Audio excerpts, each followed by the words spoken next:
On va conclure cette matinée en passant la parole à la sénatrice Catherine Deroche. D'abord, remercier de m'avoir confié le rôle de marraine aux côtés du parrain Olivier Véran. Et c'est un grand honneur pour moi, pour ce sujet complexe et dans lequel il faut se plonger, parce qu'il y a des côtés très techniques et des termes des langages un peu qui parfois m'étaient au départ étrangers. Alors c'est vrai que c'est un vrai intérêt pour les parlementaires que celui des données de santé, et à la fois en matière de santé pour bien sûr ceux qui sont à la commission des affaires sociales comme moi, mais également on a vu tous les enjeux économiques autour de ces données, avec les présentations notamment toutes les entreprises qui nous ont montré le travail qu'elles faisaient. Et c'est vrai que lorsqu'on parle santé, j'ai entendu beaucoup de mots comme la sécurité sanitaire, l'efficience du parcours de soins, la prévention, la médecine prédictive, l'épidémiologie, la stratégie thérapeutique, la pharmacovigilance, donc des sujets dont on discute au quotidien lorsqu'on est sur les textes santé, mais aussi lorsqu'on travaille sur le projet de loi de financement de la sécurité sociale chaque année. Ce qui est remarquable, c'est qu'il y a eu une vitesse incroyable. On avait des données en 2016, on nous dit en 2020, elles auront été multipliées, je crois, par pas loin de 50. On a aussi l'explosion des objets connectés, et même tout à l'heure, le CNRS nous disait que le CNDS et ce qui en découlait et qui a été voté en 2016 et mis en place en avril 2017 était déjà un peu obsolète et qu'il fallait passer à la vitesse supérieure. Donc ça montre qu'on est dans un domaine qui bouge tout le temps et qu'on doit avoir cette réactivité. Et nous aussi, les parlementaires, lorsqu'on met des textes aux côtés du gouvernement. Ce que j'ai noté aussi, c'est la grande disparité des données, hein, que ce soit leur typologie, les sources, le format ou les collectes. La place de la France aussi, on a eu le sentiment qu'un temps, les pays anglo-saxons nordiques avaient une longueur d'avance sur nous, peut-être par rapport à moins de frilosité, comme l'a évoqué Jean-Louis Touraine. Mais c'est vrai que la France, elle doit prendre toute sa place, même si on a par l'Europe, toute sa place dans ce sujet des données de santé. Pour moi, ce colloque qui tombe bien, c'est au bon moment, la loi en première lecture a été votée la semaine dernière à l'Assemblée nationale avec l'article 11 sur les données de santé, mais l'article 12 aussi sur l'espace personnel du patient. Alors ça va arriver au Sénat, je crois, courant juin, et c'est vrai qu'on va travailler sur cette transformation du SNDS en ce Health Data Hub, avec beaucoup de questions qui vont venir. Les débats ont été à l'Assemblée nationale.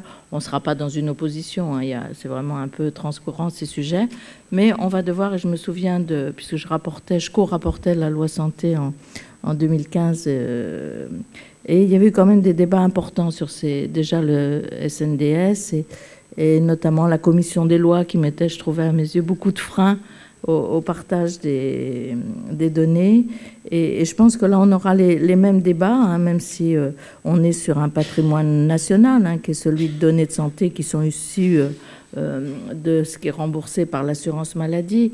Donc, mais on aura sûrement des débats par rapport aux craintes qui seront évoquées, qui sont les craintes de la population, mais que nos collègues relaient parfois goulûment, qui sont en effet, on a parfois des débats en effet sur l'industrie pharmaceutique ou les vaccins, mais qui sera celui en effet qui va avoir accès à ces données, quels seront ceux qui sont en accès permanent, qu'est-ce qu'on va vraiment mettre dans la plateforme. Est-ce qu'il n'y a pas un risque de marchandisation, d'utilisation, que ça tombe entre de mauvaises mains, et tout le monde pense tout de suite aux assureurs. Ça, je suis désolée, mais ça tombe entre de mauvaises mains, et comment on garantit que les données soient bien anonymes. Alors on nous dit que la ministre, j'ai regardé les débats, a dit qu'il y avait quand même maintenant une réidentification qui était impossible, mais on le sait, le risque zéro n'existe pas. Mais à un moment, il faut savoir prendre des risques aussi dans la vie. Et je pense que nous, on sera bien sûr sur une évolution de ce qu'est le SNDS. Il y aura des questions plus techniques sur la gouvernance ou autre. Un sujet qui a été un peu effleuré, mais qui est dans l'étude d'impact de la loi, c'est l'impact économique de ces données de santé en matière de gains, hein, de gains dans le soin par l'efficience, ça a été dit.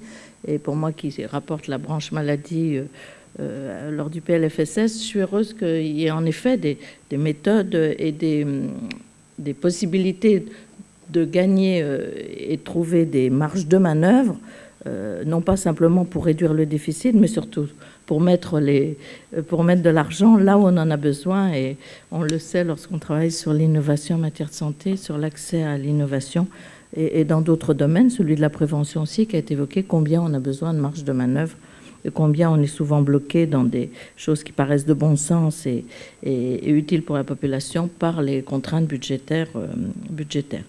Il y aura aussi, après les lois de bioéthique, Jean-Louis Touraine l'a évoqué, et moi aussi je partage cette idée que les médias ne nous parlent que de la PMA pour toutes. Mais en fait, bon, c'est un sujet qui est d'ailleurs aux frontières de la bioéthique, à mes yeux, mais qu'aux frontières de la bioéthique. Mais néanmoins, il y aura tout ce sujet de l'intelligence artificielle, de la génétique, et ce sera un vrai débat qui donnera lieu à des dispositions dont on verra ce sur quoi elles aboutissent. Mais je pense qu'il ne faut pas que les médias non plus, et que la population sache que les vrais débats de la loi de bioéthique prochaine, je ne sais pas quand elle va arriver à l'Assemblée nationale, ils sont là. Alors, bon, je terminerai, parce que je veux être vraiment très rapide, par un petit peu les mots-clés et les enjeux que j'ai pu retenir de la matinée. C'est celui, bon, de l'Europe. Ça, c'est, en effet, on le sait, tant en matière de recherche que là, en matière de données de santé, qu'on doit travailler sur un espace européen. La collaboration qui est nécessaire.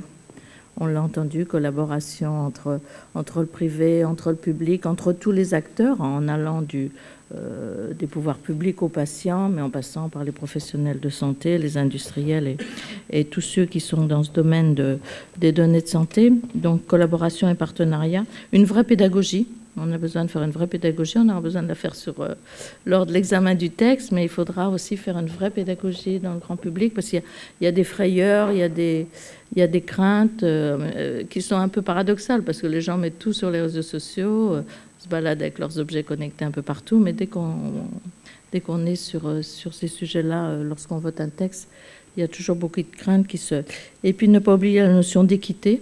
Une loi santé, elle est faite pour avoir un système de santé le plus juste possible et surtout une équité sur l'ensemble du territoire. Il y aura des vrais sujets de formation, formation des professionnels de santé, mais aussi formation du public. Et puis la notion de confiance et toujours de la place du patient dans le système. Moi, je terminerai en disant qu'en effet, on est parfois un peu trop frileux. Il ne faut pas avoir peur de ces données de santé. Je pense qu'il y a plus de risques à non ouvrir, à non partager, qu'à ouvrir et partager. Bon, bien sûr, il faut mettre les barrières de sécurité normales, sachant que le risque zéro n'existe pas, mais il faut les mettre, bien sûr. Mais il ne faut surtout pas tout freiner et tout bloquer, parce qu'on a plus à y gagner. Et celui qui aura le plus à y gagner, c'est le patient, au final. Donc, voilà ce que je voulais dire. Et puis, je terminerai, parce que l'autre jour, j'étais à un débat sur la réforme auquel participait Xavier Fontanet. Et il a une réflexion qui m'avait semblé intéressante en disant « Nous, les Français, on est très bons quand c'est compliqué ». Donc, comme ça m'a semblé un sujet compliqué, je pense qu'on a tout l'avenir devant nous. Je vous remercie.